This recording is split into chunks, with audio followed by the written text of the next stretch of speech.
வெற்றி பெற்றவரெல்லாம் வீரர்கள் அல்ல என்று சொல்வார் கண்ணதாசன். ஆகையினால இந்த வெற்றி நிலையானதா என்பதை நீடித்துதான் பார்க்க வேண்டும். அரசியலில் வெற்றி தோல்வி சகஜம். அது இரண்டையும் ஒன்றாக பாவித்து அடுத்த முறை மக்களுடைய மனதை கவருகிறவன் தான் அரசியல்வாதியை தவிர ஏதோ வந்து விட்டோம் என்பதற்காக, அதுவும் சொந்த பலம் அல்ல, ஊரான் பலத்தில் இருக்கிறவருக்கு இவ்வளவு தர்பார் தேவையில்லை என்பதுதான் என்னுடைய கருத்து. இந்த கவர்மெண்டோட விஸ்வரூபம் இதுக்கப்புறம் தான் பார்ப்பீங்க. ஓ, நாங்களும்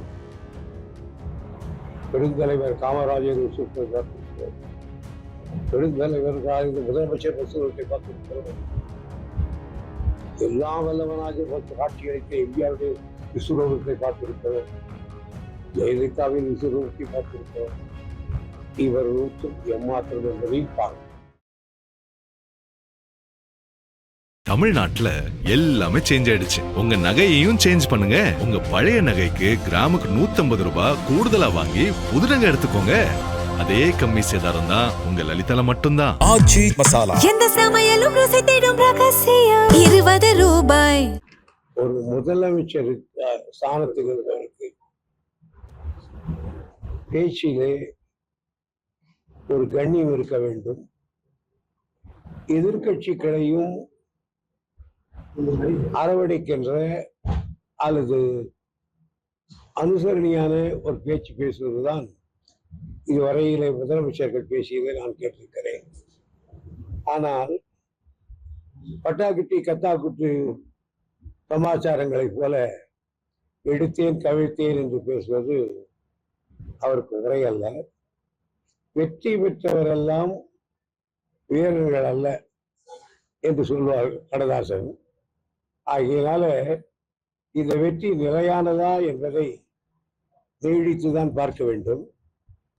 அப்படித்தான் ஒரு காலத்திலே எங்களை விட்டால் ஆள் இல்லை என்று காங்கிரஸ் சொன்னது. காங்கிரஸ் இருக்காங்களா போய்விட்டது. ஆக இப்படித்தான் எங்களை எடுக்க முடியாது என்று அதிமுக ஒரு காலத்தில் சொல்லிக் கொண்டிருந்தது. அதிமுக காரணமா போயிடுது. அரசியலில் வெற்றி தோல்வி சகஜம். அது இரண்டையும் ஒன்றாக பாவித்து அடுத்த முறை மக்களுடைய மனதை கவருகிறவன் தான் அரசியல்வாதியை தவிர ஏதோ வந்து விட்டோம் என்பதற்காக, அதுவும் சொந்த பலம் அல்ல, ஊரான் பலத்தில் இருக்கிறவருக்கு இவ்வளவு தர்பார் தேவையில்லை என்பதுதான் என்னுடைய கருத்து. ஏன்னா கரூர் வழக்கு வந்து சிபிஐல இருக்குது.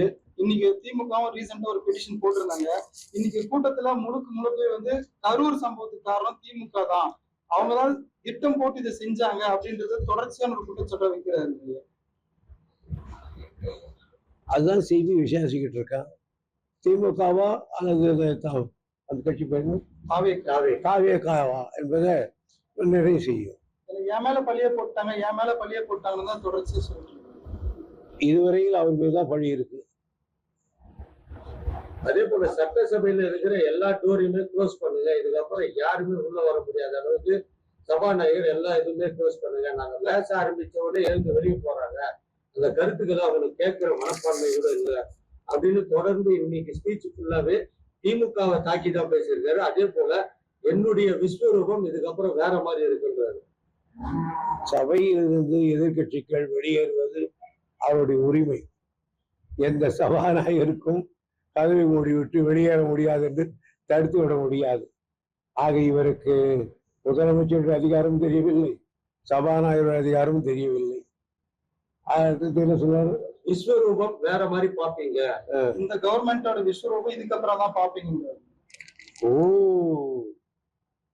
நாங்களும் பெருந்தலைவர் காமராஜர் விஸ்வரூபத்தை பார்த்திருக்கிறோம், பெருந்தலைவர் முதலமைச்சர் விஸ்வரூபத்தை பார்த்திருக்கிறோம், எல்லாம் வல்லவனாக காட்சியளித்த எம்ஜிஆருடைய விஸ்வரூபத்தை பார்த்திருக்கிறோம், ஜெயலலிதாவின் விஸ்வரூபத்தை பார்த்திருக்கிறோம். இவர் எம்மாத்திரம் என்பதையும் பார்க்கணும். அதே சமயம் அதிமுக திமுக இவங்க 2 பேருமே கூட்டாளிங்க தான். அப்படி இல்லைன்றது இந்த இடைத்தேர்தல அவங்களால நிரூபிக்க முடியுமா? நான் அப்பட்டமா சொல்லுவேன், இவங்க 2 பேரும் கூட்டு சரி செய்யறாங்க, இவங்க 2 பேருமே கூட்டாளிங்க தான், கூட்டு களவாணிகள்ன்ற வார்த்தை சொல்லுவாங்க. அந்த களவாணி எல்லாம் அவர் சொல்ற அளவுக்கு நான் தரந்தா எடுத்து போக விரும்பவில்லை. என்னுடைய அரசியல் பயணம் வேறு, அவர் அரசியல் பயணம் வேறு. நான் அந்த அளவுக்கு தரதாக போக மாட்டேன். அதே மாதிரி காவேரியில தண்ணி திறந்து விட மாட்டேன்னு நேற்று ராமலிங்க ரெட்டி ஒரு பேட்டி கொடுத்திருந்தாரு. அதுக்கு எதிர்கட்சி தலைவர் உதயநிதி ஸ்டாலின் ஒரு ட்வீட் போட்டிருந்தாரு. அதிமுக இருந்து ஆட்களை பிரிக்கிறத நிறுத்திட்டு தண்ணி வாங்குற வழியை பாருங்கிற அதே ராமலிங்க ரெட்டி, நான் அந்த மாதிரி சொல்லல, அது உதயநிதி தப்பா புரிஞ்சிருக்கிறாரு அப்படின்றாங்க. இதனுடைய போராட்டத்துக்கு மத்தியில பாதிக்கப்படுறது என்னவோ விவசாயிகள் தான். அந்த விவசாயிகளுக்கு இப்ப தண்ணி திறந்து விட முடியும், எங்களுக்கே தண்ணி இல்லை, நாங்க எப்படி திறந்து விடணும்னு சொல்றாரு. அதுக்கு அரசு என்ன மாற்று வழியை யோசிக்கலாம்? இவர்கள் இன்னும் காவேரி பிரச்சனை பற்றி முதலமைச்சரோ அதற்குரிய அமைச்சரோ இன்னும் தெளிவாக புரிந்து கொள்ளவில்லை. எனக்கு தெரிந்த தவறையில் எந்த அதிகாரியும் கூப்பிட்டு அதனுடைய பூர்வேதரத்தை அறியவில்லை. ஆகியனால இவர்களுக்கு ஏதோ மனதில் தோன்றியது பேசுகிறார்கள். 79 அடி 90 அடி இருந்தால் காவேரியை திறக்கலாம். 79 80 அடி 10 அடி தான் இருக்கிறது. காவேரி திறந்திருந்தால் குருவைக்கு வந்திருக்கும். 56 அடி இருக்கிற போது ஒருவரை காவேரியை திறந்தார். ஆனால் அதற்கு பிறகு மழை காட்டாது. அந்த தைரியம் இருக்க வேண்டும். அது அவர்களுக்கு முதலில் அவர்கள் சப்ஜெக்டை புரிஞ்சுக்கணும். எங்களை திட்டுறதை விட அதான் முக்கியம். அதை பார்க்கணும். உங்க ஆட்சியில தான் மேகதாது பெட்டிஷன் முறையா வாதாடாம டிஸ்மிஸ் ஆயிடுச்சு. அது யாரு ஆட்சியில வாதாடலன்றத நான் எடுத்து சொன்னா வேலை போயிடும். சட்டமன்றத்துல எங்க தோழர்கள் எடுத்து சொன்னார்கள். இந்த கரூர் வழக்கை பொறுத்த வரைக்கும் இதுக்கு முன்னாடி அவர் ஒரு கட்சி தலைவர், அவரை பார்க்க வந்துதான் அத்தனை பேர் உயிர் போச்சு. அந்த நிகழ்வுக்கு அரசு பணி வழங்குறதுன்றது எதிர்கட்சிகள் கூட எல்லாருமே எதிர்ப்பு தெரிவிக்கிறாங்க. இது சரியான பொறுப்புங்களா? அந்த நிகழ்வுக்கு அரசு பணி வழங்குறது அது 2 விதமான கருத்துக்கள் நிலவுகிறது. நான் அதை பதில் சொல்ல விரும்பவில்லை. 5 நிமிடம் கொளத்தூர்ல பேசுறதுக்கே கொத்து பரோட்டா போட்டோம், இதுக்கப்புறம் பேசினா என்ன ஆகும்னு அந்த வார்த்தை. இந்த சாக்கானா கடை விமர்சனங்களுக்கெல்லாம் நான் பதில் சொல்ல விரும்பல.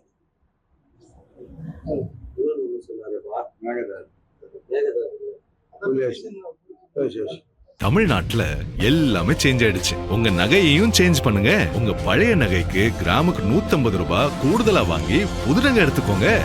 அதே கம்மி சேதாரம் தான் உங்க லலிதால மட்டும்தான்.